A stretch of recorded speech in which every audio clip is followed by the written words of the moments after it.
Well, it's like the vampire movie. The evil forces are coming after you. And the 15th of April is Doomsday. We've got a book called The IRS Problem Solver, written by Daniel Pilla. He's going to be telling us about it. You can get this where books are sold, how you can solve your problems if you have them. And if you haven't filed your taxes yet, you've only got a week left. And more than 25 million taxpayers could face IRS audits, assessments, or worse. But what if you knew a few steps to get rid of those fears? Tax expert Dan Pilla is here with those answers. As Americans scramble to file before the tax deadline, millions will inevitably pay untold billions of dollars to the government. Surprisingly, money that many may not even owe. Tax expert Daniel Pilla says the federal government often looks to the Internal Revenue Service as a first line of attack in balancing the budget. With all the forms and deductions, it can be overwhelming for the average American to file without an accounting degree. Charitable contributions, small business claims, and unusual medical expenses are just some of the deduction options that can save you money, but can also attract unwanted attention from the federal government. That's why Pilla wrote The IRS Problem Solver. In it, the litigation consultant outlines 5 simple things to do before April 15th. Relevant steps that could save you time, money, and give you a whole lot of peace of mind. Well, the man who knows more, it's reported, than the commissioner of the IRS. He's here with us. Dan, good to have you. It's good to be here, Pat. How are you? Fine. Hey, listen.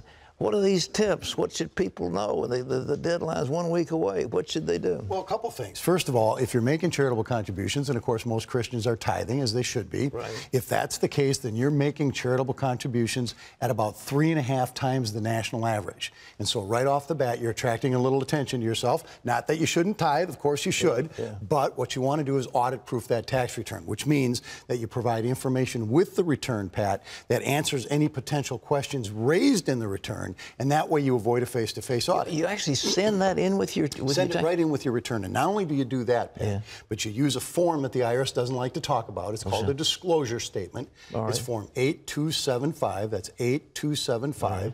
And that allows you to provide information with the tax return that answers any potential questions raised in the return. And that way you insulate yourself from a face-to-face audit. So if one of those faceless checkers is checking, he sees that and he says, okay, this guy's cool, and he lets it go through, is that... Absolutely right, yep, because what we've got is, plus or minus 130 million tax returns that are filed every year, individual tax returns. Right. About 25% of those returns are claiming tax deductions of some kind, not just a short form.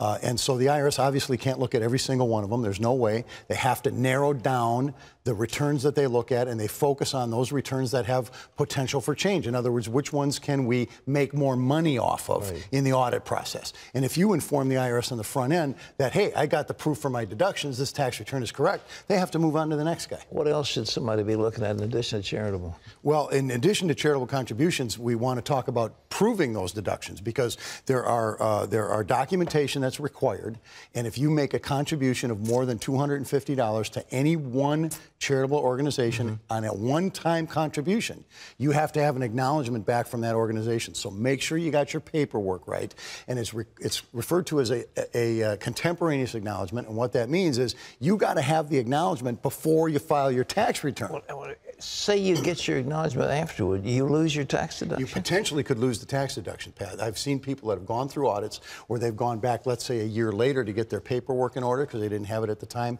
the return was filed, and the IRS will disallow the deduction. They certainly can do it. So all the charities, if you give $1,000 or $500 or whatever, they need to give you a letter that says, we thank you, you've given us the money, and you didn't get anything in exchange. That's the key point right there. You didn't get anything back in exchange for your gift, because if you did, you can't claim a deduction equal to what you've gotten back, the value of what you've gotten back. What about travel? People, that's kind of an amorphous thing, people traveling back and forth. How do you prove that? Well, that's a good question, because that's what I call an intangible item. It's an item that you're not necessarily going to get a receipt for. Now, obviously, if you buy a plane ticket or you rent a car, you get a receipt for that. But in addition addition to proving the actual expense, Pat, you have to prove a business purpose. So in other words, you've got to demonstrate that the purpose of your travel was business related. And there's only one way to do that, and that's with your own detailed explanation. I refer to it in the IRS Problem Solver book as an affidavit, which is a detailed letter of explanation that you have notarized. And that provides the additional information, the intangible information. You do an affidavit yourself? Say, I went to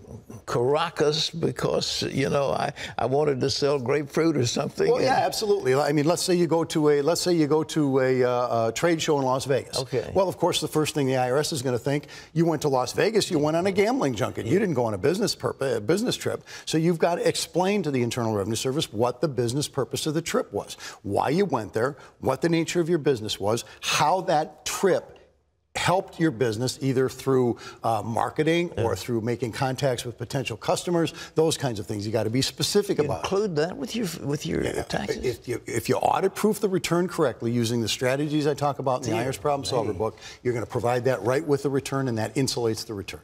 All right, I am a great fan of asking for an extension, and there's an automatic extension you get. Tell us about that. Yeah, there is an automatic extension that gets you more time to file the return. Right. All right, that's Form 4868.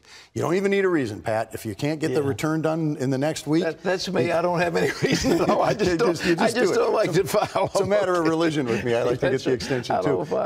But the thing is this, here's where people get tripped up. You get an extension of time to pay to file the return. That's true. It gets you till October 15th. But that's not an extension of time to pay the tax. The tax is still due by April 15th. And so if you're a person that can't pay by April 15th, and there are millions of folks out there that can't pay their taxes on time because of the financial crisis, any number of reasons. They've lost their job, a failed business, you know, the natural disasters we've had in this country in the last year, all kinds of reasons why people are behind financially. That filing extension, 4868, is not going to help you. All right, because the tax is still due by April 15th. But there's a secret that the IRS doesn't talk about. I talk about it in the book, The Problem Solver, and that is Form 1127. Form 1127 is called an application for an extension of time to pay the taxes. And if you file that form by April 15th, you can get up to six additional months to pay the taxes without penalties. Without reason? You have to have a reason? You got to have a reason, absolutely. This is not automatic, right? And you have to demonstrate, Pat, in the form, there's a place to explain your situation there. You got to demonstrate that you did the things that a reasonable person would do. In other words, you weren't derelict in your responsibilities, but due to circumstances beyond your control, you couldn't pay on time. Well, Dan, there's one other thing that you pointed out that I think is so important, is that the opportunity to put money in an IRA, tax deductible IRA by the 15th. Tell us about that. Yeah, well, that's the only thing you can do now to save money for your 2012 taxes. You know, the 2012 year is long gone, as we know, but if you make a contribution to either a new or existing IRA by April 15th, you can designate that contribution to apply to the prior year, and so you can get a tax deduction for 2012, even though you're open a new IRA before the 15th. Yes, before the 15th. And fund it out of 2012. You can fund it and designate that funding to apply to 2012 and get the deduction. How much do you get now? Well, you can get a maximum of $5,000. If you're 50 years of age or more, then there's what they call a catch-up deduction, which is an extra $1,000. So if you're 50 or more years of age, you get a $6,000 deduction. Under 50, you get a $5,000. And your spouse gets another one? If she's got earned income, the spouse can get one as well. So yes. That's huge. If it's a big deal. No question about it. $30,000, $40,000, tax bite. That's absolutely. It's a big deal. No question about it. And anybody can do that. Anybody that's got earned income can do it. Wage income, business income, that sort of thing. What's the cutoff? Well, there's what's the cutoff? You got to have the chart in front of you to answer that question, Pat. There's a graduated scale, and it just depends on your filing status, and it depends on your age, and it depends on if you're covered by another retirement policy at work, and there's all kinds of things. But I will tell you this: you can get IRS Publication 1717. Then there's a chapter in it that shows you what the chart is. It's complicated, isn't it? It is, and it's getting worse every day, too. And that's one of the biggest problems we have with the income tax. Every single year, the National Taxpayer Advocate produces a report on what the problems are that people have. And number one on that list every single year, Pat, is the complexity of the tax code. And I used to do my taxes. I never do my taxes. I don't know what to do. I mean, it's in the hands of an accounting firm. Well, I'll tell you something. We've got, as I said, about 130 million individual tax returns that are filed every year. Yeah. About 60 or 65% of those those returns are either prepared by a computer Yes. or by a tax pro. And so fewer and fewer people every year are going it alone. But on the other hand, the IRS assesses more and more penalties every year, Pat, and this is something I talk about in the book as well. Last year alone was the highest year I've seen in the 30-plus years that I've been paying attention to this issue. More than 37 million penalties were assessed by the IRS against individuals and businesses. And Pat, there's only 130 million tax returns filed. So that's about, 1 out of every 4 people getting hit with a penalty of some kind.